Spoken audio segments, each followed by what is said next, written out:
អ្នកគ្នាចាំនៅក្នុងវីដេអូនេះយើងនឹងធ្វើការសិក្សាបន្តទាក់ទងជាមួយនឹង media and team របស់យើងដែលនៅក្នុងថ្ងៃនេះយើងនឹងធ្វើការសិក្សាទាក់ទងជាមួយនឹង media តើនៅក្នុង media ហ្នឹងតើគេសិក្សាវាសម្រាប់ធ្វើអីគេហើយតើវាមានអត្ថប្រយោជន៍អីខ្លះបានជាគេសិក្សារបស់វាហ្នឹងនៅក្នុង team របស់យើងអញ្ចឹងកុំឲ្យខាតពេលយូរតោះឥឡូវនេះយើងនឹងធ្វើការសិក្សាទាំងអស់គ្នាអូខេចឹងគេថា media ឬក៏គេថា multimedia ហ្នឹងគឺគេថា on the web is sound music video movie and animation ចឹងយើងមានថាម៉េច multimedia វាក៏ជាប្រភេទ web មួយដែលវាមានទៅលើទាំងសំឡេង music អីចឹងហ្នឹងវីដេអូហើយ movie ហើយក៏មានចលនា animation អីផ្សេងៗដែរហើយក៏គេថាវា can be in many different formats this can be almost anything you can hear or see like image music sound video record film animation and more ហើយគេថា web page offering content multimedia element ហ្នឹង host different type of format ចឹងមានថា web page គឺតែងតែ content multimedia element ហ្នឹងក្នុង different ទៅលើវាថា cost type គ្នាហើយនឹង cost ទាំង type ហើយ cost ទាំង format ចឹងទៅហើយសម្រាប់ធ្វើការទៅលើ media ហ្នឹងយើងអាច import វាចេញអំពី YouTube ក៏បាន browser ណាក៏បានដែរហើយយើងអាចធ្វើការ upload វាចូលទៅក្នុង code របស់យើងហើយចឹងក៏បានដែរអូខេចឹងគឺមានរបៀបច្រើនមែនទែនក្នុងការ import ទៅលើ media ចូលទៅកាន់ code របស់យើងហើយគេថាទៀតសម្រាប់ទៅលើ common video format ដែលយើងត្រូវដឹងហើយត្រូវចាំទាំងអស់គ្នាគឺគេថា there are many video format out there the MP4 WebM and OGG format as supported by HTML គេថា extension format ខាងក្រោយរបស់វារបៀបជា MP4 WebM ហ្នឹងគឺតែងតែ support តែនៅក្នុង HTML របស់យើងហើយបើទៅលើ MP4 format ហ្នឹង is recommended by YouTube មានថាហើយបានគេ recommend MP4 សម្រាប់បាយទៅលើ YouTube គឺមានថាដូចនេះជំនឿថានៅពេលដែលយើងធ្វើការយកប្រភេទជា file video ដែល import ចេញពី YouTube ដាក់ចូលទៅក្នុង VS Code របស់យើងគឺវារបៀបថា VSC ទៅលើ server យើងខ្លាំង internet យើងខ្លាំងអីចឹងមានថាយើង host ចូលទៅកាន់ import upload ចូលទៅកាន់ YouTube ហើយយើងធ្វើការ import ចូលមកកាន់ VS Code របស់យើងគឺវានឹងធ្វើការគេវានឹងធ្វើការ run ដើរ smooth អីចឹងទៅហើយធ្វើឲ្យកាន់ធ្វើឲ្យ website របស់យើងកាន់តែ smooth អញ្ចឹងណា RC network ច្រើនអូខេហើយសម្រាប់ទៅលើការ format វាវិញគឺវាមានតែ page ជា MPEG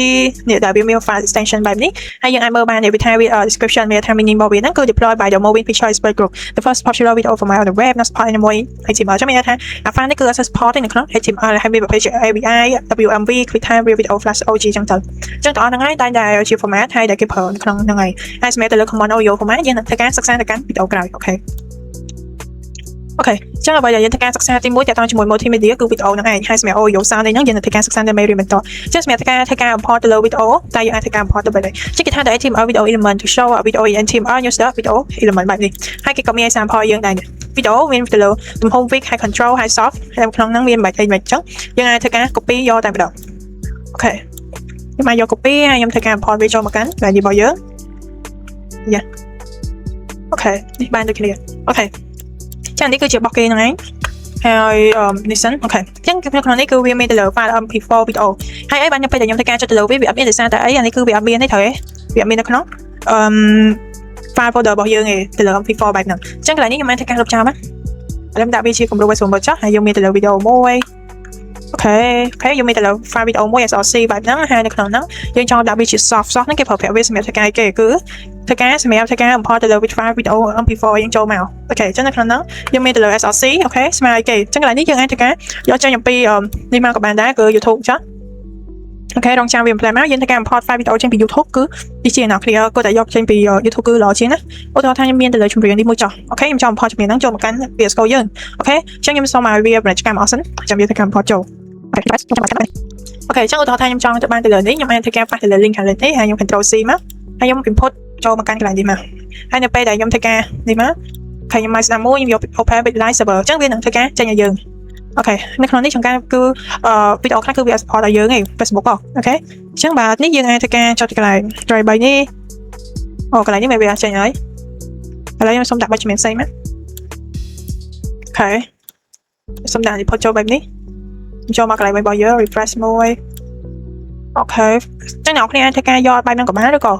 យើងអាច copy ផាសនេះទៅរបស់គេឥឡូវខ្ញុំសុំសារនេះរបស់គេ Dixon តែអត់អូគឺមានថា